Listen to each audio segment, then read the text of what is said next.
Today's video definitely deserves a fresh white monster because I'm really excited about this build, but I'm partially torn, morally conflicted, because it's not exactly the easiest thing to build and you might not be able to build it at all. Let's jump into today's video and I'll explain.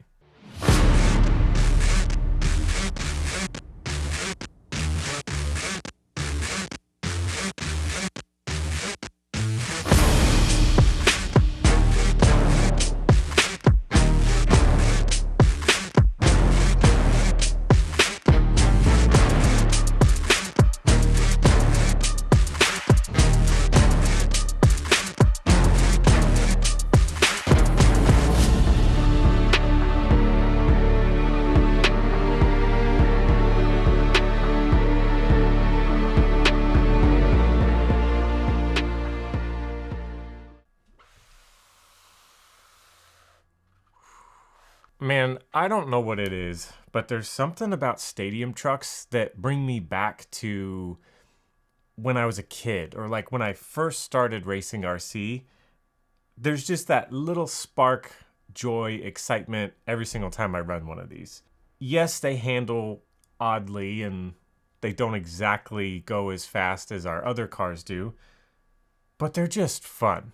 Guys, what I have in front of me is a unofficial, we'll call it, TLR 22T 5.0 Carbon Edition.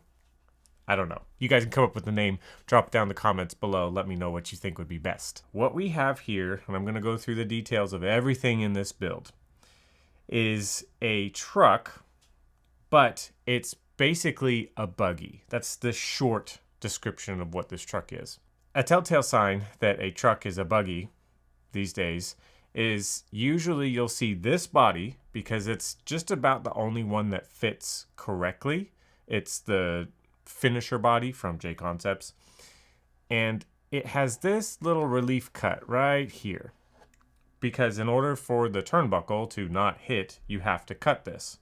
Why? Because underneath, these shock towers are basically either buggy shock towers or they're the height of the buggy towers, but maybe just a little bit wider.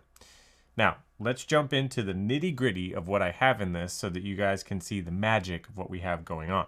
All the ingredients are going to be listed down below that I can find. Hopefully they're going to be in stock if you guys are going to be crazy enough to build one of these things. But if they're not, I apologize. It seems that some of the TLR parts are just hit or miss these days. Either they're out of stock or they've been discontinued and it's very difficult to get a hold of them. So, word of warning to those that are going to jump into building one of these trucks. If you're going to build one of these, you're basically going to start with a 22 5.0 Elite kit. So that's going to give you all the updated geometry of the front and rear pivots, the steering rack, and that basic geometry. You're going to rip that chassis off and you're going to put this chassis on. Now this is the chassis that I've seen Dakota run and it feels amazing. So this is by Vision Racing. Again, it's linked down below. And it is the truck chassis and it's also extended. So the normal length, that would be the 22T 4.0, is longer than a buggy chassis by about 7 mil, I think. And this one is even longer. And it feels amazing. Handles great. Love it. So you get the chassis in there. Then you're going to want to put these chassis stiffeners on. I've seen some people run without it, but this truck is so long and carbon has a little bit more flex that you're going to want to stiffen it up in this area with these chassis stiffeners. Again, link down below. Now, I've seen a couple different approaches to the A-arm situation. If you see the configurations, I've seen Dakota and a couple other of these trucks floating around out there where they just straight up run the AE arms. I didn't go that route. I kept it true TLR, and we have the TLR truck arms front and rear. In the front, I do have the TLR mod, the front end mod. There's no AE parts or anything on this one. Word of caution, when you do this, a truck tire is much bigger and it tends to grab things in the track when you're crashing or hitting a pipe. So when you're doing the TLR mod, be super, super careful when you're cutting off this outside hole. You have to cut it off for clearance reasons, but when you do, leave as much material on it as possible to keep as much strength in that arm as possible. Now, here's where things get super weird. We're going to move to the back of the truck, but I'm going to start by saying I'm running AE offset wheels all the way around. And I'll link down below the hex widths that I have because I honestly forget off the top of my head, but have no fear. The correct parts and identification are down below. The rear hub assembly is off of a 22X4. This allows you to run the AE offset and things stay in compliance with the proper width and handling characteristics. I've linked all the 22X4 parts that you would need in order to complete this. Talking about the shock towers, there's a couple different ways that you could go about it. You could just straight up run the buggy towers if you wanted to.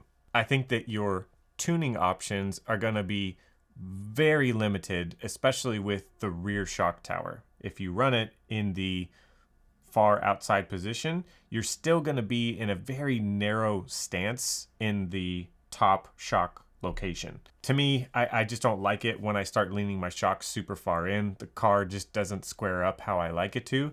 So I'm running the vision tower, which is the same height, but it's set out wider so that I have that tuning option where I can lean the shock in or out in a more usable range, in my opinion. The front tower is also the Vision Racing 22T shock tower. You can run the buggy tower, but you have to get a little bit creative with how you're going to mount the body on the outside of the tower. Obviously, the stock buggy tower doesn't have that. I don't know what the team guys are doing in order to mount to a stock buggy tower, so I apologize, I can't give you that information. Instead, I just run this one because it has the little standoff post so that I can run just normal 22T 4.0 body mounts. While I'm on the subject of body mounts, when it came to the body options, this is really the best option to go with because it gives you a little bit of tunability to put the body in the right location. It gets low enough without having interference with the shock towers, and it really is just about your only option. I've seen other bodies used, but they just don't sit right when it comes to how low the front or the rear gets on the truck. Moving on to the shocks, these are the Avid Racing, I don't know what they call these new ones. Are they the Kashima coated? Or they're the second gen Avid shocks. And I have to say they are better than the first gen. The first gens, it was good because it got you to the 13 mil conversion, which feels awesome. But the smoothness or the final finish of those was leaving something to be desired, if I'm being honest. So when I switched to these, I noticed a much smoother shock action, and it feels great. These are just the buggy lengths front and rear, nothing special. I'm 92% certain that the shock shafts are also just the standard buggy lengths. They're the 3.0 shafts.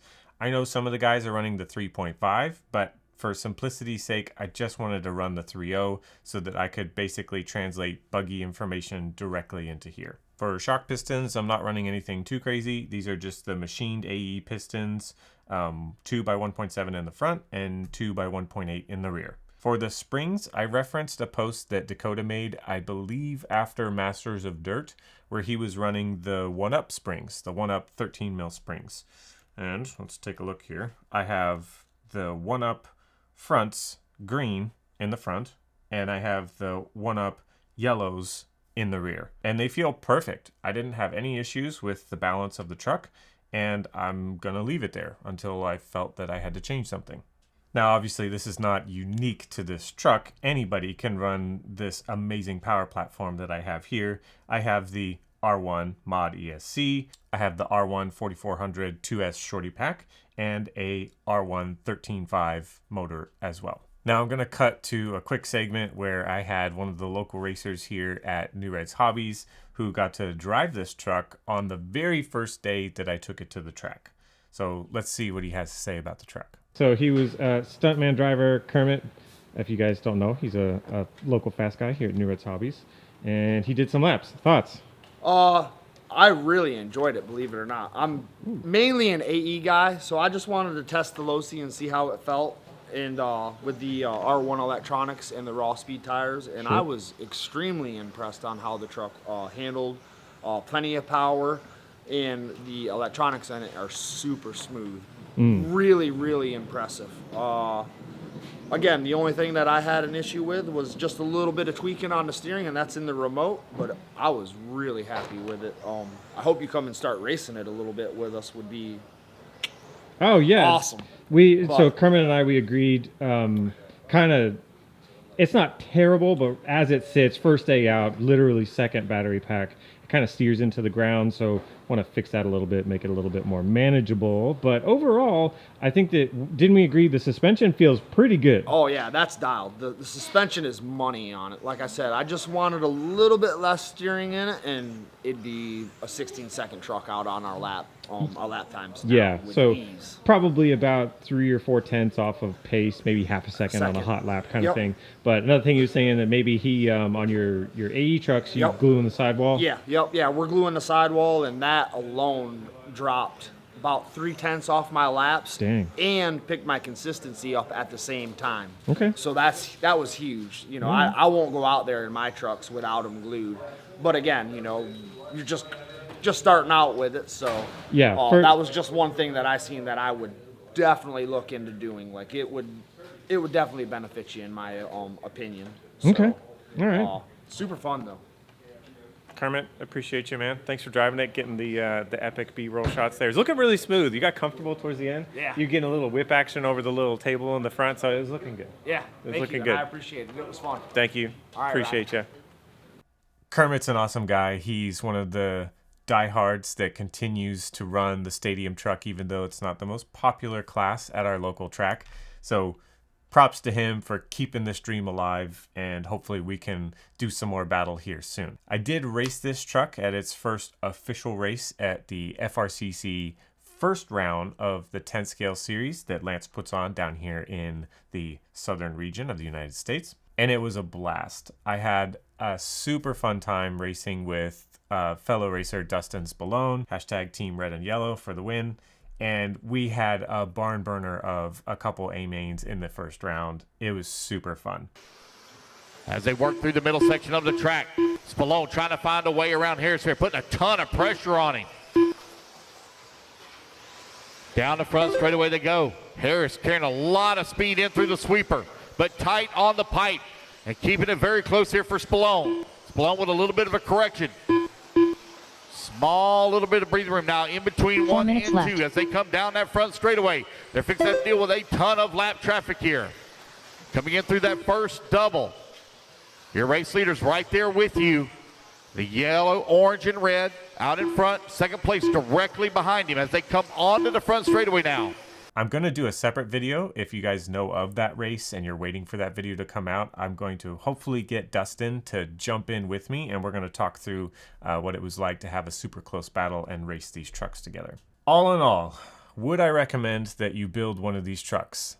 Yes, with a gigantic asterisk next to that statement. You have to be ready and willing to accept that you might break apart and never be able to replace it. I have no idea what TLR's plan is to revamp, revise, continue their stadium truck platform. I think at the time of this video, it's officially discontinued.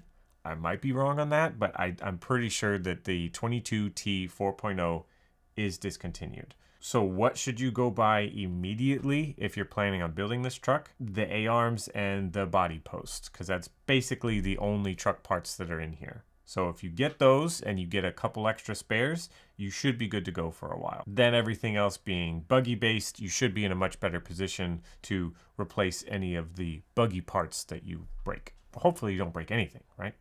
Does the truck handle well? It handles amazing. I absolutely love this thing, and I'm going to continue to race it for as long as it would be competitive. All in all, I give this Frankenstein creation a 9 out of 10. It would be 10 out of 10 if parts were going to be readily available for the foreseeable future. but they definitely won't be. If you have your heart set on building one of these, definitely don't wait. Get out there and build it. Jump into those links that I have down below. Get all the parts that you need and have fun building something that you can be proud of. That's going to be it for this one, guys. Look out for some more videos in the future on some other kit builds that I have. I mean, I might do something really crazy, like build a AE kit again. Like, can you imagine if I built a B74.2 and decked it out with a bunch of Wits Racing titanium parts and R1 power? Like, that would be crazy. Like, imagine doing that, right? So look out for that video in the future, guys, and a lot more fun stuff, racing action that I have coming here to you. Thanks again, guys, for your continued support. Like, comment, subscribe, and I will see you in the next one. Peace.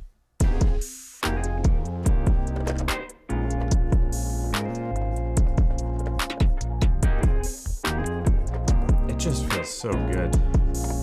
Can't wait to race this thing and beat Dustin tomorrow.